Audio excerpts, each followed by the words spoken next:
정말 은혜스럽고 감동적인 찬양이었습니다. 정말 자랑하실만 합니다. 안산교회가 참 자랑할 것이 많네요. 아주 하나님 보시기에 아름다운 교회인 것 같습니다. 오늘 하루 주님의 은혜 가운데 평안하셨습니까? 또 귀한 시간을 내시어 사경에 집회 오신 여러분 모두를 진심으로 환영합니다.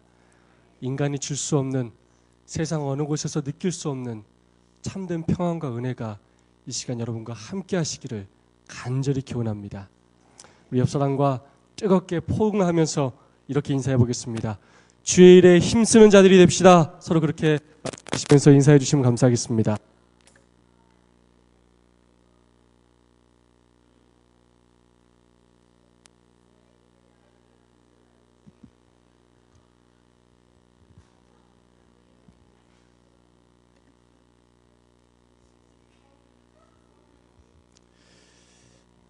느헤미야는 하나님의 백성의 정체성 회복과 민족 부흥, 민족 재건이라는 사명을 띠고 예루살렘 성벽을 건축하고 있었습니다. 사장에서 원수들의 방해로 외부에 생각지도 않은 어려움으로 큰 시련을 맞이했지만 다 극복해내고 성벽 건축 절반쯤을 이루게 되었습니다. 그때 생각지도 않게 내부에서 문제가 발생하게 되었습니다. 이스라엘 백성들 간에 서로 불신과 반목이 생기기 시작한 것입니다.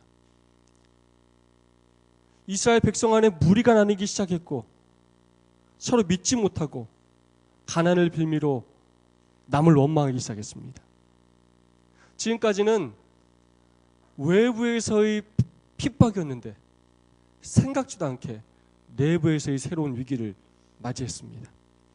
함께 느헤미야 5장 1절로 5절까지 말씀을 함께 보도록 하겠습니다.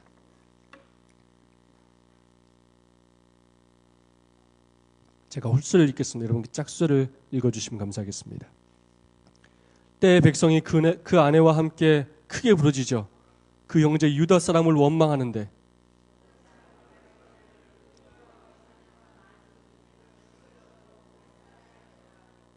혹은 말하기를 우리의 밭과 포도원과 집이라도 전당 잡히고 이 흉년을 위하여 곡식을 얻자 하고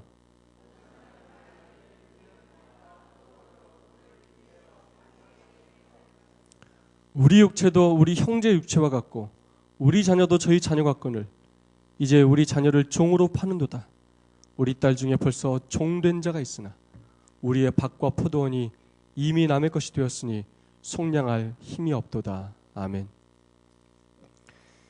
성을 쌓는 이유는 단순한 부역이 아니라 이스라엘의 공동체성을 회복하기 위함이었습니다. 흩어졌던 이스라엘 백성들을 한 곳으로 모으고 하나님께서 택하신 백성답게 신앙 공동체로 살아가고자 다시 성벽을 쌓는 것인데 백성들 사이에 원망과 분란이 일어나게 된 것입니다. 외적인 성읍은 잘 완성되어 가고 있었는데 마음의 성벽들이 무너져 버리고 있었습니다. 그 이유는 백성들 자신들이 먹지도 못하고 굶고 있으며 빚을 지고 세금을 내기 위해 집과 포도원을 팔았기 때문이라고 말하고 있습니다. 같은 동족 중에 부자와 귀족의 자식들은 원하는 것을 다 얻고 있는데 그들은 풍족하기만 한데 왜 우리 자식들은 종이 되어야 하느냐라는 원망이었습니다. 우리가 같은 민족이 아니냐? 왜 우리만 이런 처지가 되었는가? 제한된 지역에 갑자기 많은 이주민들이 유입되어 식량 공급이 부족해지기도 했을 수 있고 모두들 성벽 재건 공사에 참여하느라 농사일을 제대로 돌보지 못해 흉년이 들었을 수도 있습니다. 또한 페르시아 제국의 중앙정부에서는 어김없이 그들에게 공물을 요구했을 것입니다. 그러나 느헤미야는 좀 더 근본적인 본질적인 원인을 생각하였습니다. 근본적인 이유는 바로 공동체 의식에 이상이 생긴 것이었습니다. 같은 민족이었지만 가진 자들의 이기심 때문이었습니다. 백성들이 호소 뒤에는 눈앞의 현실에 대한 박탈감이 자리 잡고 있었습니다. 같은 민족으로서 일반 백성들은 나라와 민족을 위하여 부역을 하고 헌신하는 동안 오히려 부자와 귀인들은 고리 대금업자가 되어서 서민들의 돈을 착취하고 돈을 갚지 못하면 자식까지 종으로 빼앗아가는 악한 일을 동족에게 행하고 있었습니다. 당시 바벨론과 아수르 지역의 이율은 돈의 경우는 연리 20%에서 25% 정도였다고 합니다. 곡물의 경우는 그것보다 훨씬 더 비싸서 33%나 되었다고 합니다. 그리고 메소포타미아 지역은 이거보다 훨씬 더 높아서 돈을 빌려주는 경우가 33%였고 곡물의 경우는 연리 50% 정도가 되었다고 합니다. 그러나 이것은 어디까지나 이방인들의 경우였습니다. 하나님께서는 레위기 25장 36절을 통하여 분명히 말씀하셨습니다. 너는 그에게 이식을 취하지 말고 내 하나님을 경외하여 내 형제로 너와 함께 생활하게 할 것인지. 성경은 분명히 가난을 미끼로 고리대금을 취하여 착취하는 것을 금지하고 있었습니다. 또한 돈을 미끼로 채무자의 자녀들을 종신토록 노예 삼는 것을 확실하게 금지시켰습니다. 적어도 구별되게 살아가는 하나님의 백성 이스라엘은 율법 정신에 따라서 무이자로 가난한 자들에게 돈을 빌려주어야 했습니다. 때로는 거저 주어야 했습니다. 긍휼히 여겨야 했습니다. 이제 바벨론에서 포로로 돌아온 것이 엊그제인데 어렵게 포로에서 돌아왔는데 다시 이스라엘 백성들을 노예로 전락시키는 아주 나쁜 행동이었습니다. 그것도 바벨론의 포로가 아니라 동족의 노예가 되는 일이었습니다. 그것은 심각한 일이었습니다. 부자와 귀족들 가운데 공동체 의식이 사라지고 이기심으로 가득 차 있었습니다. 어렵게 회복되고 있던 신앙 공동체가 다시 무너져 내리고 있었습니다. 느헤미야는 백성들의 이 말을 듣고 아주 크게 분노하였습니다. 5장 6절로 13절까지의 말씀입니다. 또 함께 교독해 보겠습니다. 제가 먼저 읽겠습니다.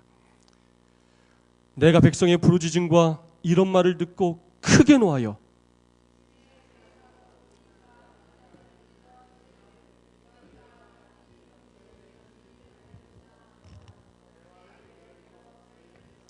이르기를 우리는 이방인의 손에 팔린 우리 형제 유다 사람들을 우리의 힘을 다하여 속량하였거늘 너희는 너희 형제를 팔고자 하느냐?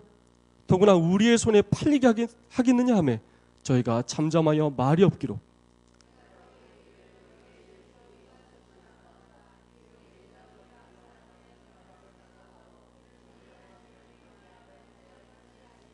나와 내 형제와 종자들도 역시 돈과 곡식을 백성에게 취하여 주나니 우리가 그 이식 받기를 그치자.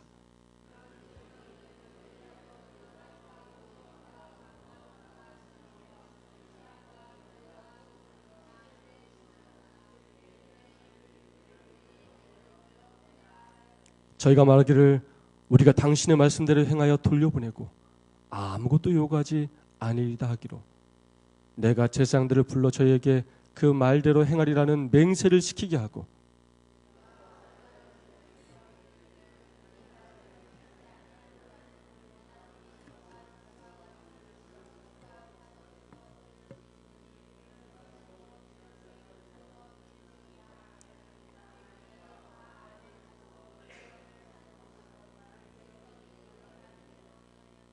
아멘.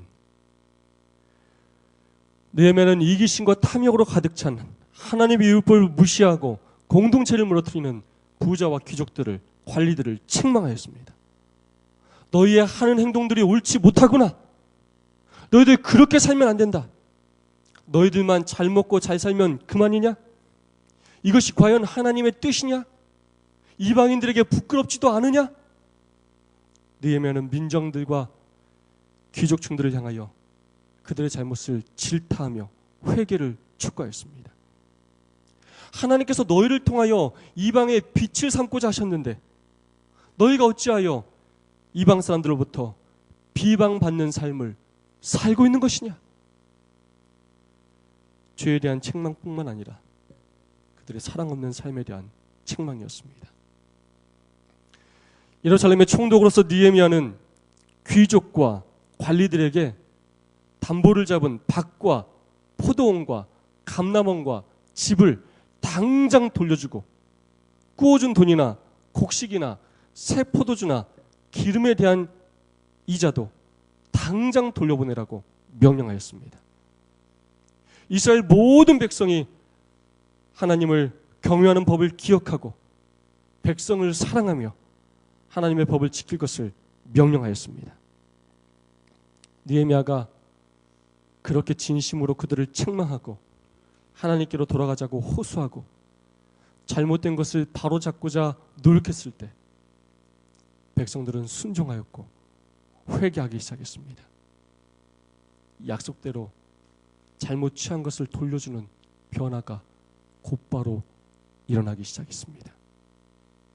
아멘하고 여호와를 찬송하고 백성들이 그 말한 대로 행하였으리니.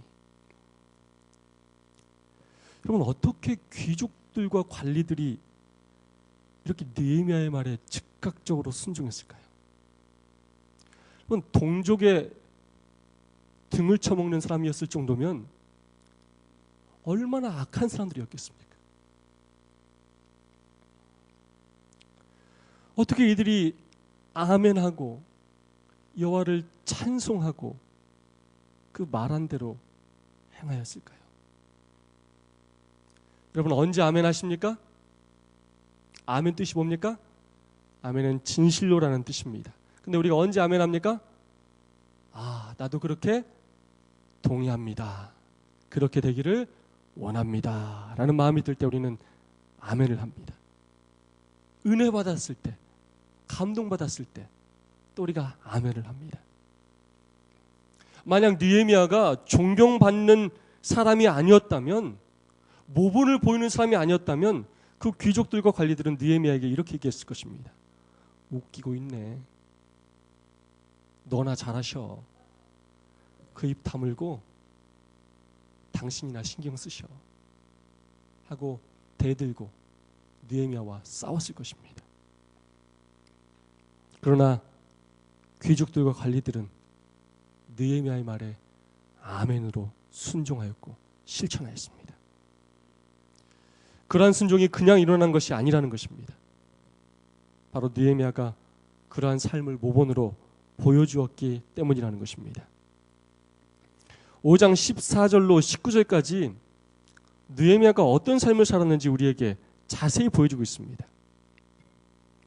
느헤미야는 그렇게 이기적으로 살지 말도록 요청하고 친히 모본을 보여주었습니다. 아니, 지금까지 계속 그러한 삶을 살아오고 있었습니다.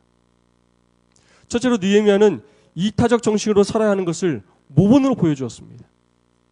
그는 비록 예루살렘 총독이었지만 총독의 녹봉을 받지 않았습니다. 14절로 15절에 이 사실이 기록되어 있습니다. 여러분, 느헤미야가 왜 녹봉을 받지 않았을까요? 그 녹봉이 다 누구로부터 나오는 것이기 때문에요? 이스라엘 유대 백성들로부터 나오는 것이기 때문에 그들을 힘들게 하지 않기 위해서 그는 월급도 받지 않았습니다. 물론 14절은 총독으로서 느헤미야의 마지막 12년간의 기록을 담고 있습니다. 본 사건이 정확히 언제 일어났는지 확실히는 알 수 없지만 확실한 것은 느헤미야는 이타적인 정신으로 계속해서 그렇게 살고 있었다는 것입니다. 느헤미야는 마땅히 자신이 받아야 할 권리가 있었음에도 불구하고 백성들을 불쌍히 여기는 마음으로 스스로 그 권리를 포기했다는 것입니다.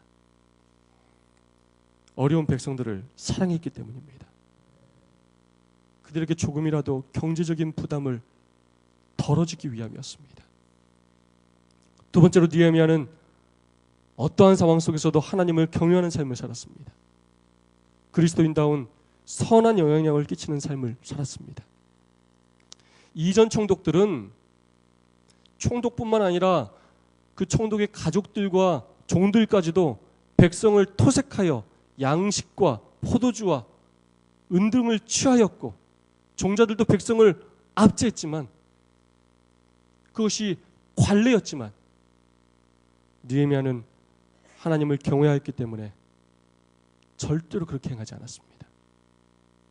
거기에다 그는 매일마다 최소한 150명의 식탁을 자신의 자비로 베풀었고 이방인에게까지도 음식을 제공하였습니다.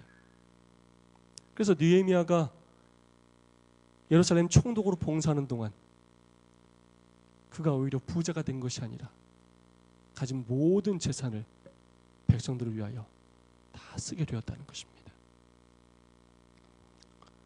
뿐만 아니라 단지 백성들을 향하여 성벽을 건축하라고 명령만 한 것이 아니라 직접 현장에서 힘껏 사역을 하였습니다.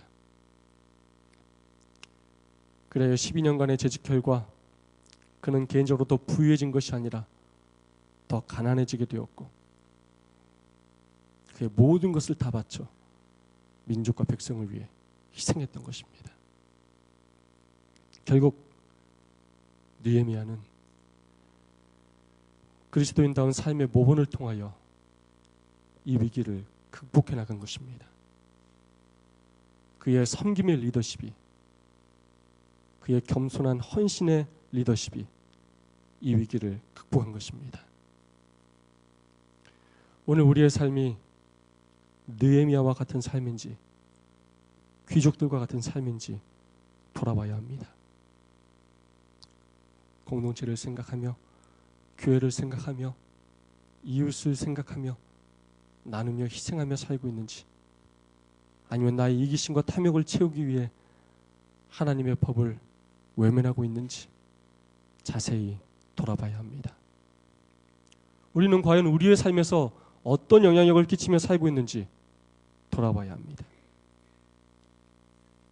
존 맥스웰과 짐 도넌이 지은 위대한 영향력이라는 책에 나오는 글입니다. 오늘이 가기 전 내 삶은 수십 명과 만나겠지. 저녁 해가 지기 전 좋고 나쁜 수많은 흔적을 남기겠지. 내가 항상 바라는 소망, 내가 항상 간구하는 기도가 하나 있다오. 주여, 제 삶이 도중에 만나는 다른 사람을 돕게 하소서. 우리는 오늘 나를 만나는 모든 사람에게 어떤 영향을 끼치는 사람입니까? 18세기 후반 미국에서 큰 부흥운동을 일으켰던 조나단 에드워즈라는 인물이 있었습니다. 또한 그와 어린 시절부터 한말에서 자란 친구 중에 맥스 주크라는 사람도 있었습니다. 그런데 조나단 에드워즈는 어린 시절부터 하나님을 깊이 사랑했고 정말로 충실하게 신앙했던 인물이었습니다. 반면에 맥스 주크는 어린 시절부터 여러 사고를 많이 쳐서 교도소를 드나들었던 전과자였습니다. 그런데 미국의 한 학자가 이 두 가문의 이력을 조사하여 통계를 내보았습니다. 그들이 그들의 자녀들에게, 가문에게 어떤 영향을 끼치며 살았는지를 조사해 본 것입니다. 그랬더니 이런 결과가 나왔다고 합니다. 맥스 주크는 믿지 않는 사람으로서 하나님을 믿지 않는 여자와 결혼했다. 그리고 알려진 후손들 중에서 1200명 이상을 조사한 바 310명이 직업적 불황자였다. 440명이 방탕하게 살다 육체적으로 망가졌다. 130명이 각각 평균 13살 때 교도소를 갔고 그들 중 7명은 살인죄로 수감되었다. 알코올 중독자가 100명이 넘었다. 60명은 상습적인 도둑이 되었고 190명이 넘는 창녀가 나왔다. 그나마 기술을 배운 20명 중 10명은 교도소에서 기술을 배웠다. 이것조차도 주에서 약 150만 달러의 비용을 들인 것이었고 그들은 사회에 아무것도 공헌한 것이 없다. 반면에 조나단 에드워즈는 하나님의 사람으로서 경건한 여인과 결혼을 했다. 그 후손 중에서 300명의 목사, 선교사, 그리고 신학과 교수가 나왔다. 100명이 넘는 사람이 대학 교수가 되었고 100명이 넘는 법률가 중에서 30명이 판사가 되었다. 60명이 의사가 되었고 60명이 넘는 수가 훌륭한 고전이나 양서를 쓰는 작가가 되었다. 14명의 후손이 대학 총장이 되었고 이 가족들로부터 미국 산업계에 수많은 거인들이 탄생했다. 3명의 국회의원이 나왔고 1명의 부통령이 나왔다. 결국 조나단 에드워즈의 가문은 미국에서 가장 유명한 10대 명문가로 떠오르는 결과를 가져왔다는 것입니다. 가정이라는 공동체에서 부모가 신앙적인 좋은 모본을 보여주었을 때 가능했던 일이었습니다. 한 예지만 선한 영향력을 끼치는 삶이, 좋은 모본을 보이는 삶이 얼마나 중요한지를 보여주고 있습니다. 한 공동체가 왜 무너지는가? 가만히 살펴보면 결국 좋은 모본을 보여주는 사람이 없기 때문입니다. 반대로 공동체가 왜 잘 되는가? 가만히 살펴보면 좋은 모본을 보여주는 사람이 있기 때문입니다. 오늘 우리는 원하든 원하지 않든 서로에게 영향을 주며 살아가고 있습니다. 오늘 나는 자녀들과 성도들과 이웃들에게 어떤 영향을 끼치고 있는 사람입니까? 여러분, 성자와 창녀가 1년 동안 한 방에 같이 산다면 창녀가 성자가 될 가능성이 높을까요? 성자가 창녀가 될 가능성이 높을까요? 자, 창녀가 성자가 될 가능성이 높다. 자, 반대로 성자가 창녀가 될 가능성이 높다.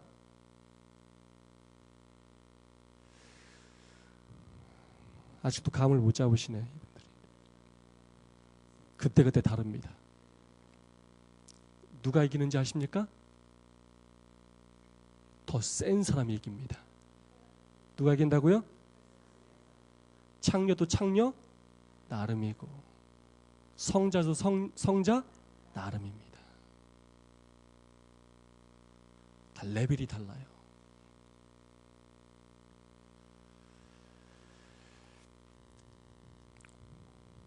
오늘 우리가 율법이 무너지고 있는 이 시대에, 이기심이 판을 치고 있는 이 시대에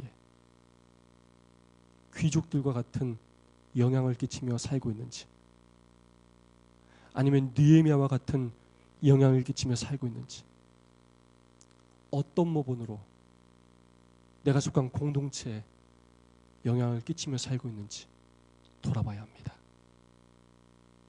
나로 인해 신앙 공동체가 더 영적으로 성숙해지고 있는지,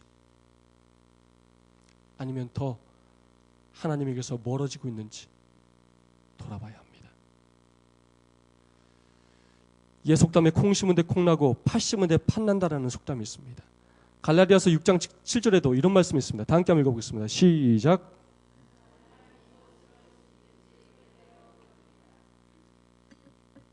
사람이 무엇으로 심든지 반드시 그 결과를 얻게 된다는 것입니다.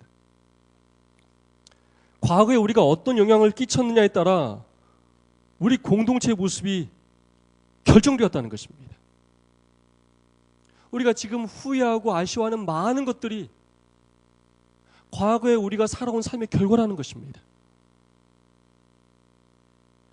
그리고 오늘 우리가 어떻게 사느냐에 따라 앞으로 우리의 공동체의 모습이 결정된다는 것입니다. 로즈엘 더들리가 쓴 우리의 10대들은 왜 교회를 떠나는가라는 책이 있습니다. 이 책은 재림교회 청소년들이 교회를 떠나는 것을 가슴 아파한 로즈엘 더들리라는 분이 10년 넘게 10대 1500명의 삶을 추적하면서 설문을 통하여 연구한 결과물입니다. 책으로 나왔습니다. 이 책은 10대들이 교회를 떠나는 이유를 여러 가지가 있지만 이렇게 중요하게 설명하고 있습니다. 첫 번째가 바로 부모님들의 이중적인 신앙생활 때문이라는 것입니다. 부모님으로부터 신앙의 좋은 모본을 배우지 못했기 때문이라는 것입니다. 많은 청소년들이 부모님의 이중적인 신앙생활로 가치관의 혼란을 겪고 있다는 것입니다. 그 감수성이 예민한 그 시기에 혼란을 겪는다는 것입니다. 하나님을 위해 살라는 것인지 세상을 위해 살라는 것인지 혼란스러워한다는 것입니다. 부모님들이 하나님을 믿는다고 하지만 하나님을 위해 살지 않는다는 것입니다. 자신들이 교회에서 배우는 것과 부모님의 삶이 너무나 다르다는 것입니다. 너무 이기적이고 헌신하지 않는 삶을 산다는 것입니다. 말씀과 너무 다르게 산다는 것입니다. 그 일로 인해 신앙 염증을 느끼고 교회를 다니면 뭐하나라는 생각을 그 젊었을 때 하게 된다는 것입니다. 이것이 바로 우리의 자녀들이 교회를 떠나는 아주 중요한 이유라고 이 책은 이야기하고 있습니다. 또 다른 한 가지 이유는 여러 가지 이유가 있지만 부모님의 잘못된 학교일이라고도 이야기하고 있습니다. 부모님의 잘못된 학교일 때문에 그들이 교회에서 떠난다는 것입니다. 안식일에도 교회를 가야 할지 공부를 해야 할지 학원을 가야 할지 학생회를 해야 할지 저녁에 공부하기 위해서 낮잠을 자둬야 할지 그들이 혼란스러워하고 있습니다. 우선순위에 대한 가치관에 대한 혼란을 겪는 것입니다. 부모님들이 신앙보다는 대학에 신앙보다는 직업에 자녀들의 삶에 초점을 맞추니 자녀들이 교회를 떠나는 것은 당연한 일이라는 것입니다. 그래서 교회를 나오는 일에 부담을 느끼고 염증을 느끼고 갈등하다가 결국은 떠나는 청년들이 많다는 것입니다. 남아있다 하더라도 교회에서 사명을 발견하지 못하고 교회가 재미가 없고 교회에 왔다 갔다만 하는 문화 종교인으로 전락하고 만다는 것입니다. 몇 년 전에 한국연합회 주최로 마달피에서 전국 청소년 지도 목회자 협의에 걸려서 그곳에 참석한 적이 있었습니다. 2박 3일 동안 이런 현안으로 굉장하게 심각히 저희가 토의를 하였습니다. 어떻게 하면 우리의 어린이들과 중학생, 고등학생들을, 청년들을 올바로 신앙교육을 시킬 수 있을까? 무엇이 가장 큰 문제인가? 한결같은 이야기가 무엇인가 하면 무엇이 가장 큰 문제인가 하면 학생들이 신앙교육을 받는 데 있어서 최고의 방해꾼이 바로 그들의 부모님이라는 것입니다. 부모님들이 신앙교육은 삼육학고 다니는 것으로 충분하니 교회에 보내지 않는다는 것입니다. 이제는 심지어 어떤 장로님들은 자녀들을 안식일에 교회 대신 학원에 보내는 분도 간혹 계십니다. 그리고 그것에 대해서 아무렇지도 않게 생각하고 이야기하고 주장한다는 것입니다. 그리고 좋은 대학 들어가면 또 다 축하해주고 그렇지 못한 사람은 마치 나고자처럼 그렇게 여기게 된다는 것입니다. 안타깝지만 오늘 저희 교회 현실도 그렇습니다. 중고등학교 때 신앙생활을 한 청년들이 없습니다.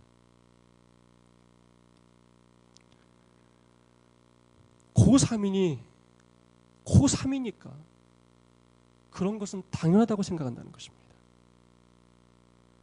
그런 분위기가 영향을 끼쳐서 이제는 교회 안에서 그러한 일들이 당연시 되어지고 있다는 것입니다.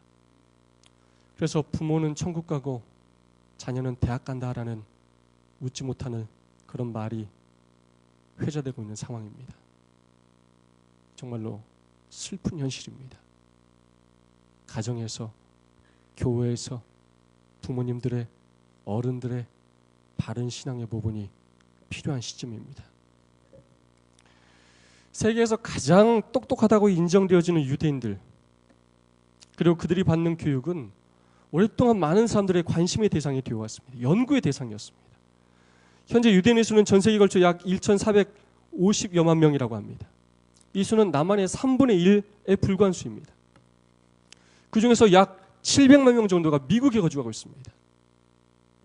근데 굉장히 많은 사람들이 미국에서 큰 영향력을 발휘하는 사람들입니다. 산업계, 금융계, 정치계에서 아주 탁월한 사람들입니다. 지금까지 전 세계적으로 노벨상 수상자는 약 570, 80명 정도 되는데 그 중에서 65% 정도가 유대인이라고 합니다. 그리고 미국뿐만 아니라 세계적으로 가장 영향력 있는 사람들로 분류되고 있습니다. 어떻게 이들이 이렇게도 세계적으로 두각을 나타내고 있는가 연구해 봤더니 바로 그들의 자녀 교육에서 답을 찾을 수 있었습니다. 그것은 바로 철저한 신앙 교육이었습니다. 바른 신앙을 보인 부모들의 모범 때문이었습니다. 이들은 어렸을 때부터 무엇을 위해 살아야 할지, 어떻게 살아야 할지 분명한 목표와 목적을 가르쳐주고 교육을 시킨다는 것입니다. 유대인의 자녀 교육의 목적을 한마디로 이야기한다면 성결 교육입니다. 하나님을 위해서 구별되는 것입니다. 하나님을 위해서 공부하는 것입니다. 하나님의 영광을 위해서 훌륭한 사람이 되는 것입니다. 왜 공부해야 하는지, 왜 직업을 가져야 하는지 그들의 삶의 목적은 확실하였습니다. 그들의 의지는 확고하였습니다. 즉 하나님을 향한 구별된 삶, 거룩에 이르는 교육, 순결, 그것이었습니다.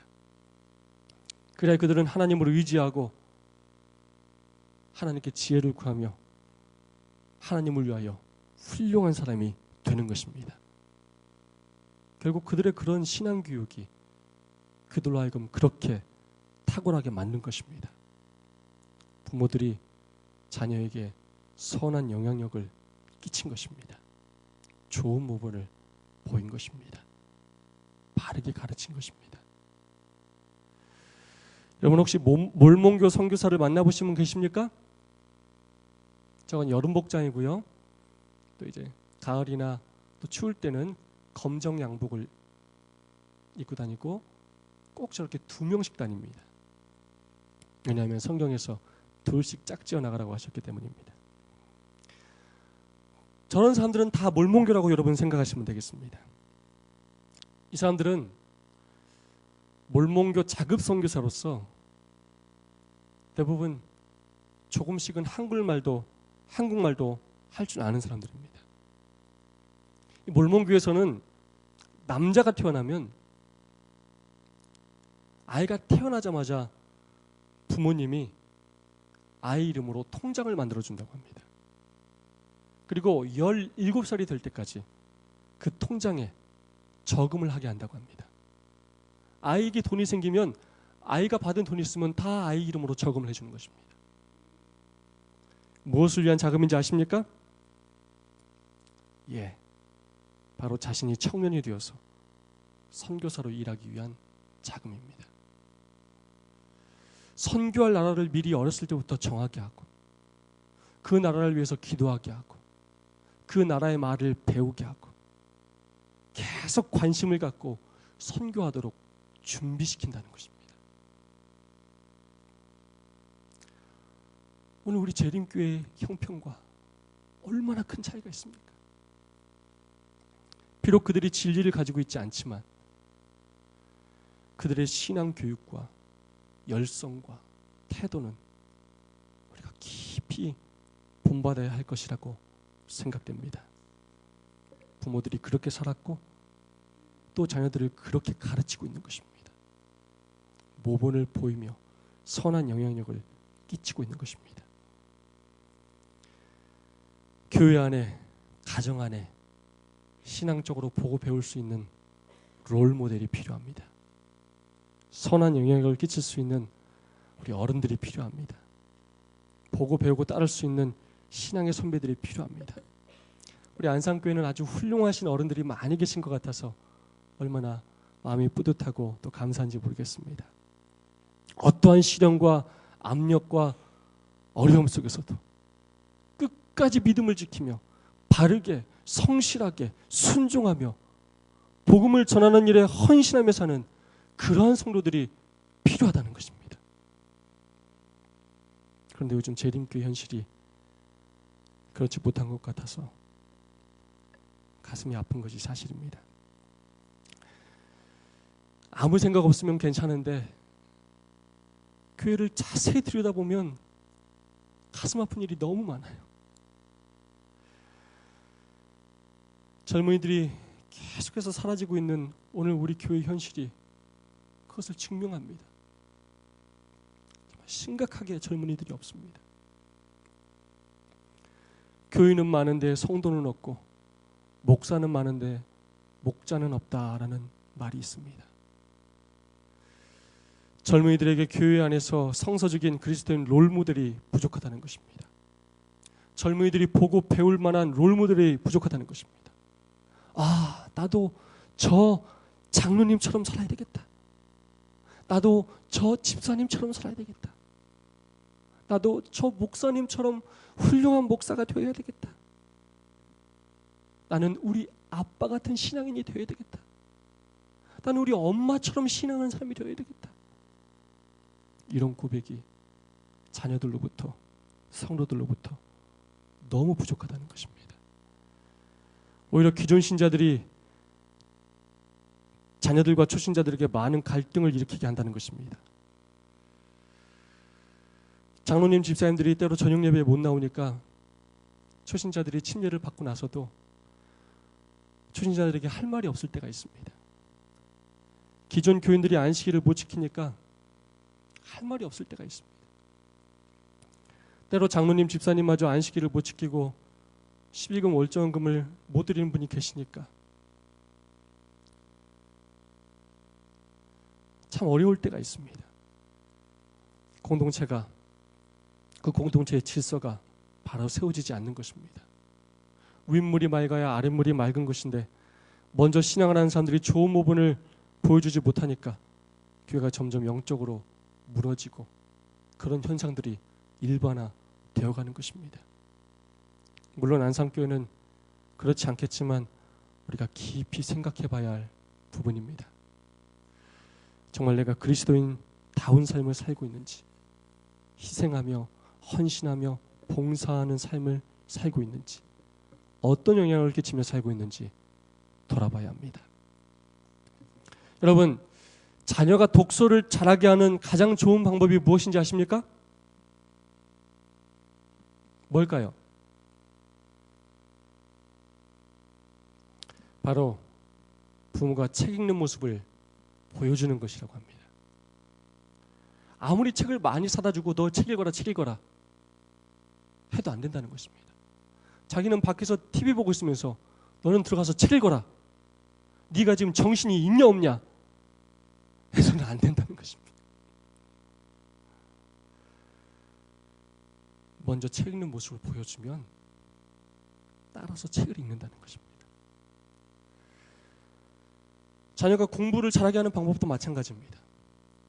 부모가 먼저 공부하는 모습을 보여주면 되는 것입니다. 기도하게 하는 방법, 말씀을 보는 방법, 전도를 하게 하는 방법도 마찬가지입니다. 먼저 보여주면 되는 것입니다. 제가 국제절자협회 강사로 금연 금주교육을 좀 다니는데 거기 가서 학생들을 대상으로 조사해보면 학생들이 담배와 술을 누구한테 배우게 되는지 그 원인을 조사해보면 바로 부모님이나 삼촌, 할아버지인 경우가 가장 높습니다. 집에서 먹어라 먹어라 피워라 피워라 하지 않지만 그냥 보고 배우는 것입니다. 교회도 마찬가지입니다. 여러분이 누구한테 가르치려고 하지 않아도 성도들은, 초신자들은, 어린이들은 다 보고 배우는 것입니다.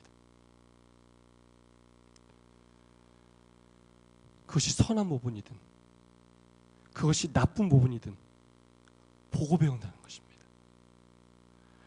이런 중요한 말이 있습니다. 아주 좋아하는 말입니다. 삶으로 가르친 것만 남는다. 말로 가르쳐서는 절대로 남지 않는다는 것입니다. 삶으로 가르친 것만 남는다는 것입니다. 예수님께서 이 땅에 오신 이유가 바로 이것입니다. 예수님께서 하늘에서 그냥 말만 하시는 분이 아니에요. 그러면 이 땅에 오셔서 삶으로 제자라는 삶이 어떤 삶인지, 하나님의 율법을 지키는 것이 어떤 것인지, 사랑하는 것이 어떤 것인지, 용서하는 것이 어떤 것인지, 전도하는 것이 어떤 것인지 친히의 삶으로 보여주셨어요. 그래서 제자들이 그것을 배운 것입니다. 말로만이 아닌 행동으로 보여지는 신앙인이 되어야 한다는 것입니다. 느헤미야처럼 희생하며 헌신하는 그리스도인이 되어야 합니다. 요즘 전도가 많이 어렵다고 합니다. 정말 어려운 것이 사실입니다. 그런데 왜 어렵냐? 우리가 세상 사람들에게 그리스도인으로서 존경받지 못하기 때문인 경우가 많습니다. 정말 성실하고 정직하고 무엇보다 사랑을 실천하는 사람으로 인정받지 못하는 경우가 많기 때문입니다. 세상 사람들이 우리를 생각할 때 그냥 토요일에 교회 가는 사람, 돼지고기 안 먹는 사람 정도로 생각하는 경우가 많다는 것입니다. 다르게 말하면 믿지 않는 이웃들에게 지속적으로 선한 영향력을 끼치지 못하고 있기 때문인 경우가 많다는 것입니다. 우리 재림교인들이 재림교인이 된 후에 세상에서 고립되어 있는 듯한 느낌을 받습니다. 무인도에 갇혀서 거룩이라는 잘못된 생각 안에 우리끼리만 살고 있는, 무인도에 갇혀 있는 듯한 느낌을 갖게 합니다. 그런데 우리 스스로 그렇게 살면 세상의 빛과 소금의 역할을 하기가 쉽지 않습니다.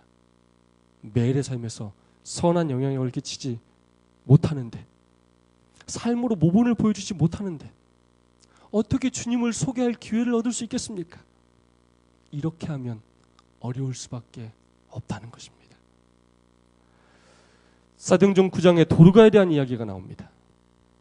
욥바에 다비다라 하는 여자가 있으니 그 이름을 번역하면 도르가라. 선행과 구제하는 일이 심히 많더니. 뭐가 많다고요? 선행과 구제하는 일이 그냥 많은 것도 아니고 심히 많더니.